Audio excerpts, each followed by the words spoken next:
मैं अमित सर आप सभी लोगों को अपने YouTube चैनल 90 प्लस अकेडमी पर स्वागत करता हूं। आज हम लोग प्रतिशत के पार्ट 9 पर चर्चा करेंगे। आज का जो पार्ट है ये बहुत ही महत्वपूर्ण है। इसमें हम बहुत ही महत्वपूर्ण प्रश्नों की चर्चा करने जा रहे हैं जो देखने में बहुत कठिन होंगे, लेकिन उनको बिल्कुल ही शॉर्टकट तरीका से, बिल्कुल लॉजिकल तरीका से हम लोग आज उसे सॉल्व करना सीखेंगे। चलिए देखिए, पहले क्वेश्चन नंबर 47। क्वेश्चन नंबर 47 को हम लोग पढ़ते हैं। कह रहा है कि ए की आय 12/1/2% अधिक है बी की आय से।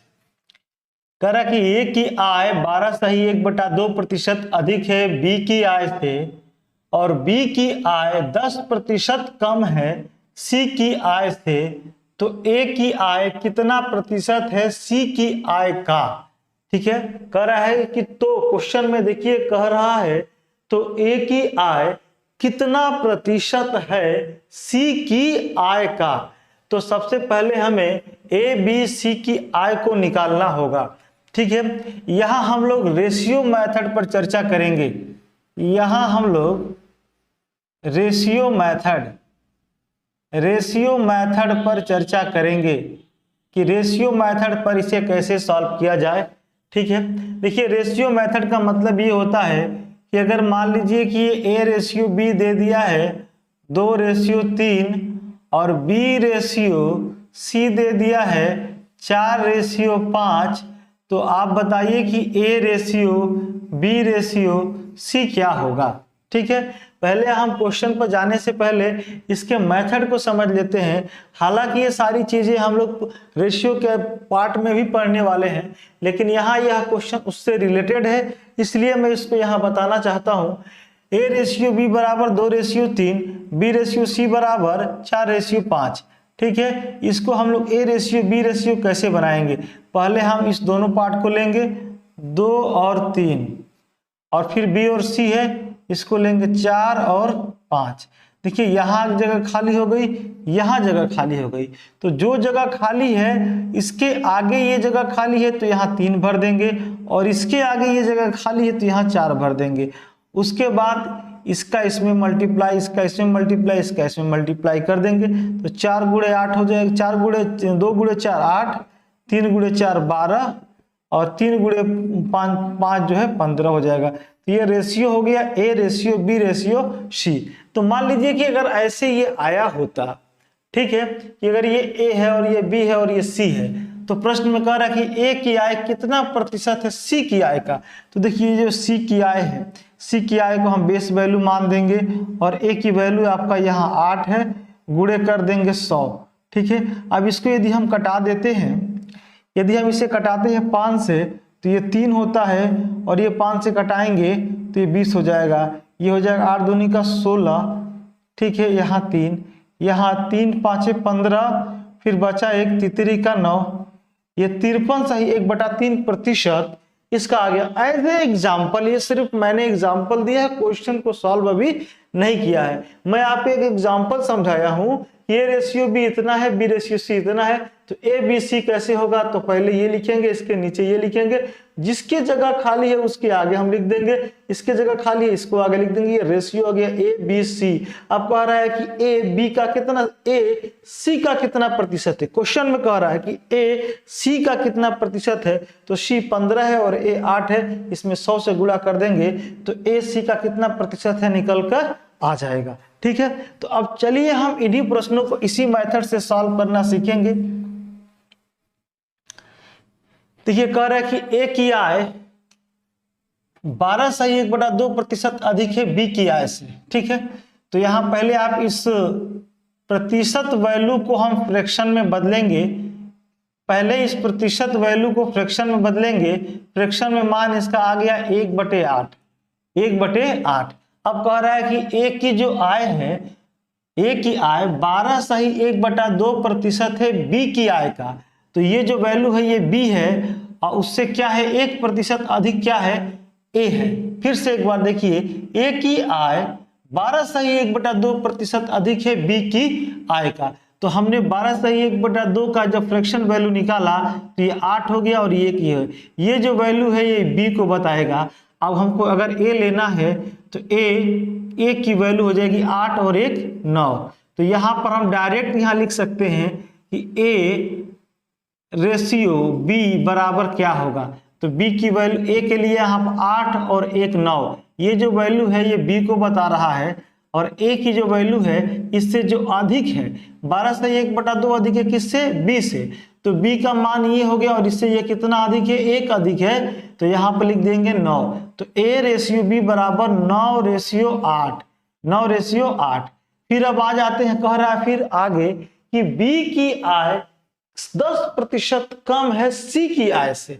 अगर मान लीजिए कि मैंने यहाँ 10% लिख दिया, तो इसका फ्रैक्शन वैल्यू होगा 1/10, इसका फ्रैक्शन वैल्यू होगा 1/10। अब कह रहा है कि जो बी की आय है 10% कम है सी की आय से, तो ये जो वैल्यू होगी 10, ये हो जाएगा सी। तो यहाँ पर बी रेशियो सी लिखेंगे, तो सी की वैल्यू 10, और अगर यह एक ऊपर आया है, इसका मतलब है कि 1 की कमी है।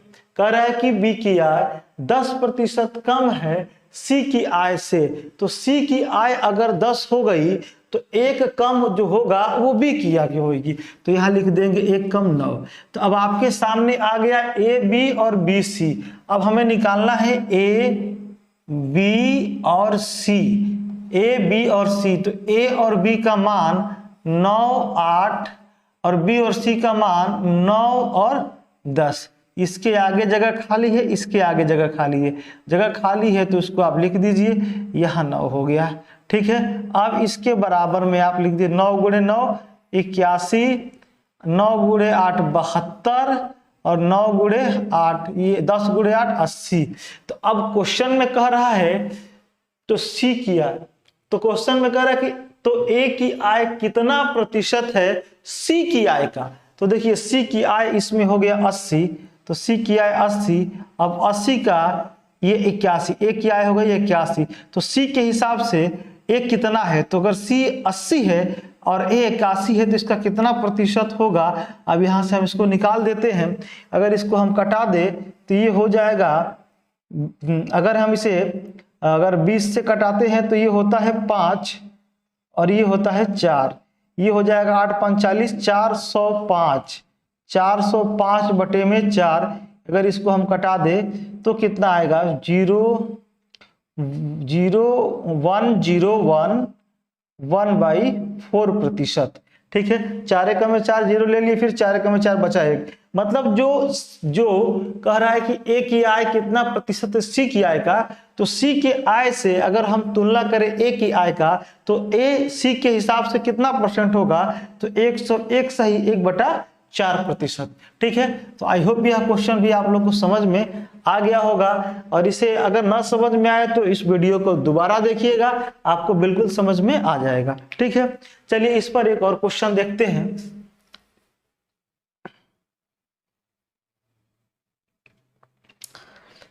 कह रहा है कि यदि ए बी से 40% अधिक है, ए जो है बी से 40% अधिक है, बी से, तो ये पहले 40% का फ्रैक्शन वैल्यू निकालेंगे तो आएगा 2/5। अब ये जो वैल्यू है बी है, तो यहाँ ए रेशियो बी अगर निकालना है तो क्या होगा। ठीक है, अगर ये बी हो गया तो ए जो है इस बी से 2 अधिक है, ए का जो मान है इससे 2 अधिक है, तो यहाँ पर 5 और 2 मिला के 7, ये हो गया ए, और जो नीचे की वैल्यू है वो 5 है, वो हो गया बी। तो ए रेशियो बी का मान आप यहाँ निकाल लिए 7/5। ठीक है, फिर आगे देखते, तथा बी सी से 20% कम है, बी जो है सी से 20% कम है, तो अगर यहाँ हम लिखते हैं 20%, इसकी वैल्यू होती है 1/5। ये जो मान है वो सी है, और जो बी है वो कम है, किससे, सी से कम है। फिर से बात को समझिए, जो बी है वो कम है, वो किससे कम है, सी से कम है। ठीक है, तो अगर सी 5 है तो 1 कम होगा, अगर ऊपर जो मान आता है वही उतनी की ही कमी और उतने की ही वृद्धि होगी। अगर कम की बात किया है तो घट जाएगा, और अगर वृद्धि की बात किया है तो बढ़ जाएगा। तो यहाँ पर बी रेशियो सी निकाले तो यहाँ सी हो गया 5, और यहाँ 5 में से 1 गया 4, 5 में से 1 गया 4, तो बी रेशियो सी। अब यहाँ कह रहा है, इस क्वेश्चन में कह रहा है तो ए रेशियो सी क्या होगा, डायरेक्ट ए रेशियो सी पूछा है, तो यहाँ पर निकालेंगे A ratio B ratio C को हम निकालने की कोशिश करेंगे। तो ए और बी यहाँ 7 और यहाँ 5, बी सी यहाँ 4 और यहाँ 5। अब देखिए यहाँ जगह खाली हो गई, यहाँ भी जगह खाली हो गई, तो यहाँ जगह जो खाली है अब इसको इससे भर दीजिए, इसके आगे इसको भर दीजिए। 7 चौके 28, ये 5 चौका 20 और 5 25, ये हो गया। अब क्वेश्चन कह रहा है कि ए रेशियो सी क्या होगा, तो आप लिख सकते हैं ए रेशियो सी 28 रेशियो 25, ये हमारा क्या हो जाएगा, आंसर हो जाएगा। तो आई होप ये भी क्वेश्चन आप लोगों को समझ में आ गया होगा। ठीक है, आप लोग बिल्कुल ही अगर कोई भी डाउट होता है तो जरूर मेरे व्हाट्सएप पर अपने डाउट को सेंड करिएगा, मैं बिल्कुल जैसे ही समय मिलेगा आप लोगों को बताऊंगा। ठीक है, चलिए इसके आगे के क्वेश्चन को हम लोग चर्चा करते हैं।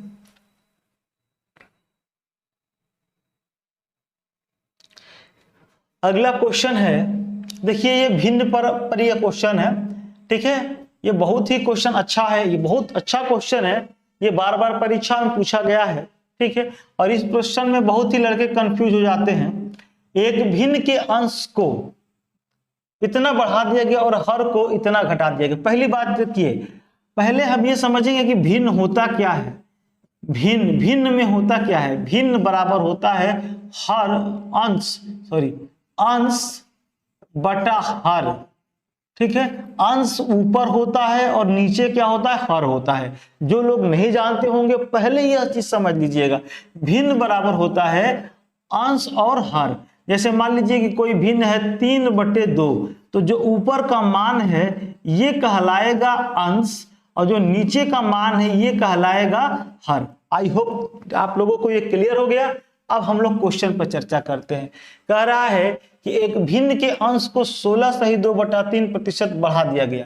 पहली बात कि 16/2/3% का फ्रैक्शन वैल्यू निकालेंगे तो आएगा 1/6 तथा हर को 33/1/3% घटा दिया गया। इसका हर जो है 33/1/3% घटा है, इसकी फ्रैक्शन वैल्यू हो गई 1/3। अब देखिए ये कह क्या रहा है, अगर प्रारंभ में देखा जाए तो हर 6 है और प्रारंभ में देखा जाए तो अंश 6 है और हर कितना है, 3 है। ये प्रारंभ में है। ठीक है, तो आप यहां लिख लेंगे प्रारंभ और नया। देखिए प्रारंभ में जो हर है या अंश है, जो प्रारंभ में अंश है वो 6 है और जो हर है वो जो प्रारंभ में जो हर है वो है 3। अब जो है इसमें वृद्धि हो रही है और इसमें कमी हो रही है।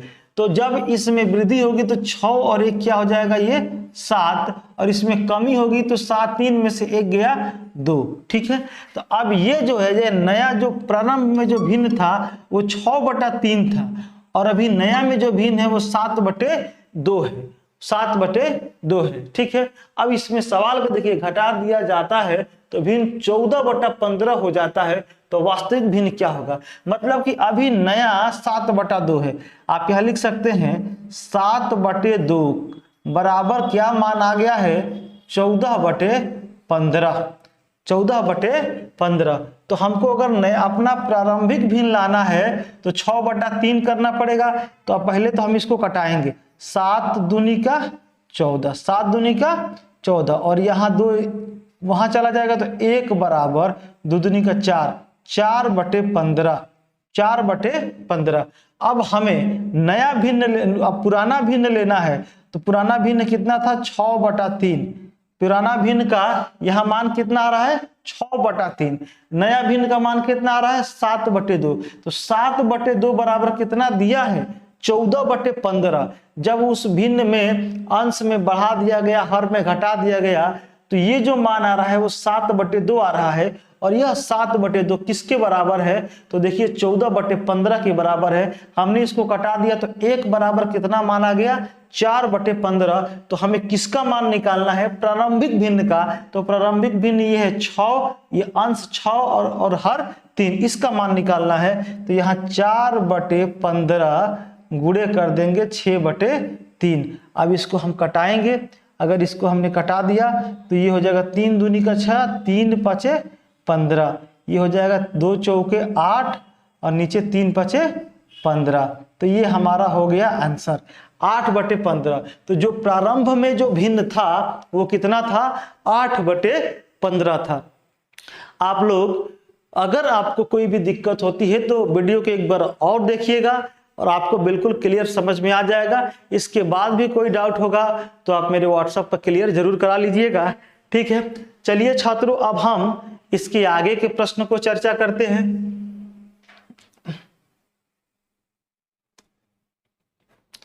देखिए क्वेश्चन नंबर 51 किसी भिन्न के अंश को 200% बढ़ा दिया गया। देखिए अब मैं डायरेक्ट चलूंगा, अंश 2% बढ़ गया, मतलब ये कि 2/1 हो गया। 2% का मतलब इसे देख सकते हैं कि 2% बराबर क्या होगा, 2% बराबर क्या लिख सकते हैं, 2, और बटा में कुछ नहीं है तो यहाँ 1 हो जाएगा, क्योंकि 100% बराबर होता है 1, तो 200% बराबर 2 और 300% बराबर 3। और ये तो अंश हो गया, आप यहाँ अंश लिख सकते हैं। फिर हर कह रहा है, हर में 300% की क्या हो गई, देखिए हर में 300% की वृद्धि हो गई, मतलब ये हो गया 3/1, ठीक है। तो भिन्न 11/12 हो जाता है, तो प्रारंभिक भिन्न क्या होगा। देखिए तो हम अपने बेसिक मेथड से सॉल्व करेंगे, प्रारंभिक और नया। देखिए प्रारंभिक का जो ये जो वैल्यू थी, प्रारंभ में जो हर था, अंश था, सॉरी, जो प्रारंभ में जो अंश था वो 1 था, और जो प्रारंभ में हर भी था वो भी क्या था, वो भी 1 था, माने 1/1 था। लेकिन अभी अंश कितना हो गया है, 1 और 2 3 हो गया है, और हर कितना हो गया है, 1 और 3 4 हो गया है, ठीक। तो 3/4 जब ये नया हो गया है तो इसका मान आ रहा है 11/12। समझिएगा, ये जो मान आ रहा है नया का है, ये 3/4, और जिसका मान दे दिया गया है 11/12, और जो प्रारंभ में था वो कितना था, 1/1 था। तो 1/1 को आप 1 भी लिख सकते हैं, कोई फर्क नहीं पड़ेगा। अब यहां से इसको हमने कटा दिया, ये 3 हो गया, यहां से इसको हमने कटा दिया, 3 हो गया। तो यहां लिख देंगे 1 बराबर 11/3 गुणे 3, तो 11/9। तो 1 या 1/1, बात तो एक ही हुई। तो 1/1 ये आपका प्रारंभिक भिन्न था, जिसका मान कितना आ रहा है, 11/9, ठीक है। फिर से एक बार आपको समझा दे रहे हैं, 200% का मतलब होगा 2, अगर 2 है तो नीचे भी आप क्या लिख सकते हैं, 1 लिख सकते हैं, और 300% का मतलब 3, नीचे लिख दीजिए 1। तो 1 ये बताएगा कि आपका प्रारंभ में जो अंश था वो 1 था, और यहाँ भी 1 ये बताएगा कि प्रारंभ में जो हर था वो 1 था। तो भिन्न बराबर अंश बटा हर, तो 1/1। लेकिन जब 200% की वृद्धि हुई तो 1 और 2 मिला के कितना हो गया, 3 हो गया। और जब इस हर में 300% की वृद्धि हुई तो 1 और 3 मिला कितना हो गया, 4 हो गया। तो ऊपर हो गया अंश, नीचे हो गया हर, ठीक है। ऊपर हो गया अंश और नीचे हो गया हर, तो ये 3/4 ये हो गया। तो यहाँ 1/1 का हमें मान निकालना है, और 3/4 का मान दे दिया है कि अगर ये वृद्धि हो जाती है तो भिन्न जो है 11/12 हो जाता है। तो 3/4 बराबर 11/12, हमने कटा के यहाँ 1 बराबर क्या लिख दिया, 11/9। यही हमारा क्या बन जाएगा, आंसर बन जाएगा, ठीक है छात्रों। अगर आप लोगों को कोई डाउट होगा तो फिर दोबारा आप मुझसे क्लियर जरूर करा लीजिएगा। आई होप लेकिन यह कंसेप्ट आपको बिल्कुल समझ में आ रहा होगा, ठीक है। चलिए हम लोग क्वेश्चन नंबर 52 देखते हैं, ठीक। कह रहा है कि किसी परीक्षा में, अब थोड़ा सा हम इस अपने पैटर्न को दूसरे तरफ ले चलते हैं, फिर रेशियो में इसको लाएंगे।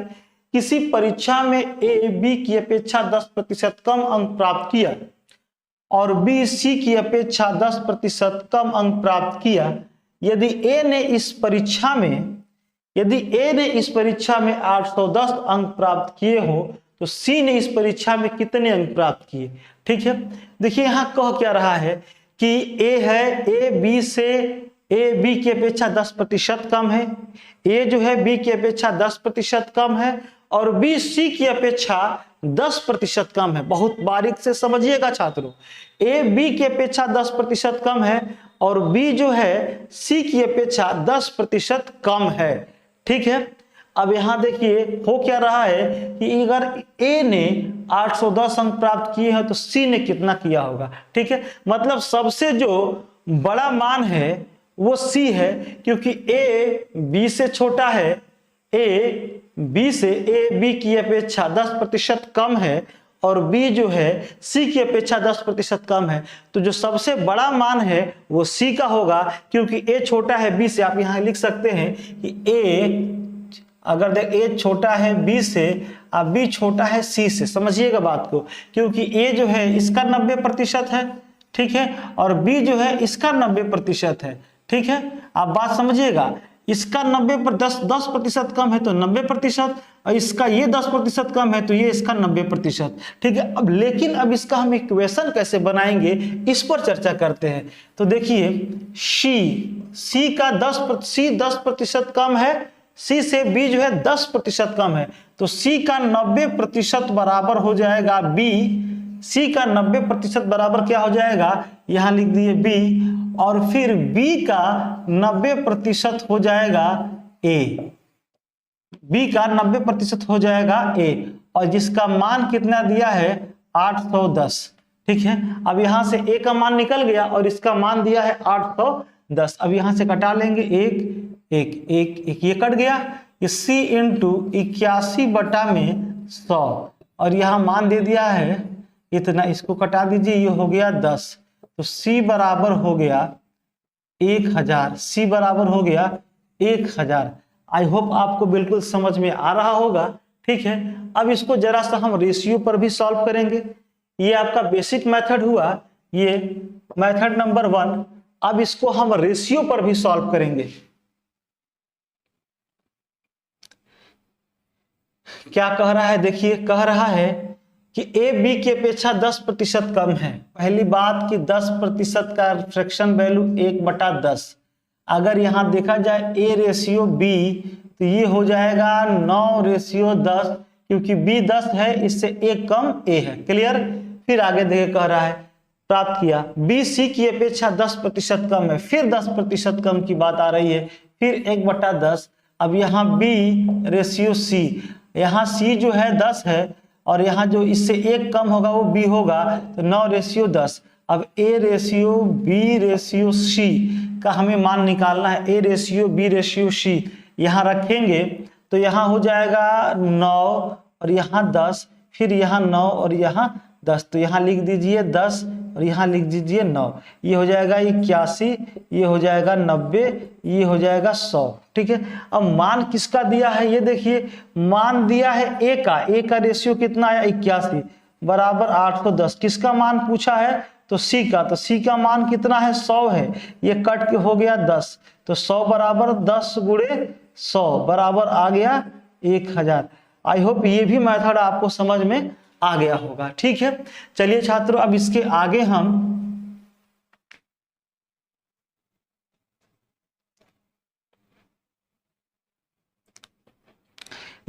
हम क्वेश्चन नंबर 53 देखते हैं। प्रश्न संख्या 53। किसी परीक्षा में ए बी की अपेक्षा 10% कम अंक प्राप्त करता है। ठीक है, बी सी की अपेक्षा 25% अधिक अंक प्राप्त करता है और सी डी की अपेक्षा 20% कम अंक प्राप्त करता है। यदि ए ने इस परीक्षा में 360 अंक प्राप्त किए हो तो डी ने इस परीक्षा में कितने अंक प्राप्त किए होंगे। देखिए हम पिछले वाले क्वेश्चन के अनुसार ही सॉल्व करेंगे। पहले डी, अब डी का क्या कह रहा है, देखिए यहाँ पर कि सी डी की अपेक्षा 20% कम अंक प्राप्त किया है, तो अगर डी यहाँ हो गया तो सी, इसका 80% सी है, इसका 80% क्या हो गया सी। अगर यहाँ डी है तो इसका 80% क्या होगा सी होगा, क्योंकि सी डी की अपेक्षा 20% कम अंक प्राप्त किया है। तो अगर डी यहाँ पर है तो इससे 20% कम, इसका मतलब कि 80% अंक सी ने पाया है। फिर यहाँ देखिए क्वेश्चन फिर क्या कह रहा है, फिर कह रहा है कि बी सी की अपेक्षा 25% अधिक अंक प्राप्त किया है। तो यहाँ तो हो गया ये सी। अब सी जो है इससे 25% अधिक है, इसका मतलब कि 125% अंक किसने पाया, बी ने पाया। ये हो गया बी। अब फिर क्या कह रहा है, यहाँ देखिए कह रहा है कि अब बी भी कंप्लीट हो गया। ए बी की अपेक्षा 10% कम अंक पाया, ठीक है। तो ये बी हो गया और इससे 10% कम किसका है, ए का है, ठीक है। अब ये मान किसका दिया है, यदि ए ने इस परीक्षा में 360 अंक प्राप्त किए हो, यहां पर आ गया ए, अब इसका मान 360 हो गया, क्योंकि ये जो मान निकाल दिए हमने, ये जो मान हम लोगों ने निकाला, ये ए का मान निकल गया। अब ए का मान कितना दिया है, 360। यहां से पहले कटाने की हम लोग कोशिश करेंगे क्वेश्चन को, ठीक है। देखिए ये कट गया, ये कट के हो जाएगा 4 और ये कट के हो जाएगा 5, ये कट के हो जाएगा 5, ये कट के हो जाएगा 4, ठीक है। ये कट गया, ठीक है, और इससे ये कट गया। अब आपके पास बचा क्या, यहां से ये कट गया, ये आपका कट जाएगा 9 चौका 36, ये हो गया 40, बचा 10। तो डी बराबर हो गया 10 गुणे 40 बराबर 400, बराबर 400। तो हमारा आंसर आ गया 400। अब इस प्रश्न को हम रेशियो पर भी सॉल्व करेंगे, इस प्रश्न को हम रेशियो पर भी सॉल्व करेंगे। देखिए देखिए यहां कैसे हम सॉल्व करेंगे रेशियो पर। कह रहा है कि ए बी की अपेक्षा 10% कम है, तो 10% का रेशियो 1/10। तो यहां हो गया ए रेशियो बी बराबर 9/10, क्योंकि अगर ये 10 है तो ये 9 होगा, ए कम है बी से। फिर यहां पर आगे कह रहा है, इस आगे कह रहा है कि बी सी की अपेक्षा 25% अधिक है, सी की अपेक्षा। तो 25% का 1/4, 25% का 1/4। तो यहाँ बी रेशियो सी बराबर क्या होगा, बी जो है सी से अधिक है, ये सी का मान है, तो सी से ये 1 अधिक है, तो यहाँ हो गया 5, ये हो गया 4, ठीक है। फिर अब आगे क्या कह रहा है, कह रहा है कि सी डी की अपेक्षा 20% कम है, तो 20% का फ्रैक्शन वैल्यू 1/5। अब यहाँ कह रहा है कि वो कम है 20%, तो सी रेशियो डी, तो यहाँ ये 5 हो गया, तो इससे 1 कम, ये हो गया 4, 4 रेशियो 5। अब इसको हम लिखेंगे A ratio B ratio C ratio D. अब यहाँ पर ए बी का मान 9, 10, फिर बी सी का मान 5 और 4, फिर सी डी का मान 4 और 5। अब यहाँ एक जगह ये खाली हो गया, 2 जगह ये खाली हो गया, 1 जगह ये खाली है, 2 जगह ये खाली है, ठीक है। खाली वाले जगह को हम इसके नजदीक वाले से भर देते हैं, इसके आगे 5, इसके आगे 4, इसके आगे 4, ठीक है। अब हम यहाँ रेशियो से मल्टीप्लाई कर देंगे, ये हो जाएगा 9 चौका 5 चौका 20, 20 9 दूनी 18, 180, ये हो गया 180। ए का मान है और डी का मान निकालना, यहाँ 4 कर दीजिए, ये हो जाएगा आपका 5 चौका 20, ये हो जाएगा 200, ये हो जाएगा 200। अब यहाँ हम क्वेश्चन को सॉल्व कर सकते हैं कि अगर 180 बराबर दे दिया है 360, तो 200 बराबर क्या होगा, ये कट के हो गया 2, तो यहाँ 2 गुणे 200 कर देंगे तो मान आएगा 400। आई होप आपको ये चीज समझ में आ गया होगा, ठीक है। समझ में आ रही ना, ये आप हालांकि यहाँ रेशियो से थोड़ा सा टफ हो रहा है, लेकिन दोनों ही तरीका आप लोगों को जानना जरूरी है, ठीक है छात्रों। तो आई होप आज जो भी कुछ पढ़ाया आप लोग को समझ में आया होगा, ठीक है। यदि मेरे पढ़ाने से आपका ग्रोथ हो रहा है, आप प्रतिशत या मैथ के कंसेप्ट को समझ पा रहे हैं, तो आप मेरे चैनल को सब्सक्राइब और लाइक और अपने दोस्तों के साथ शेयर जरूर करिएगा, ठीक है, जिससे मैं आगे भी वीडियो बनाने के लिए मुझे प्रोत्साहन मिले, ठीक है। तो आज के लिए इतना ही, कल फिर हम आगे के टॉपिक पर चर्चा करेंगे।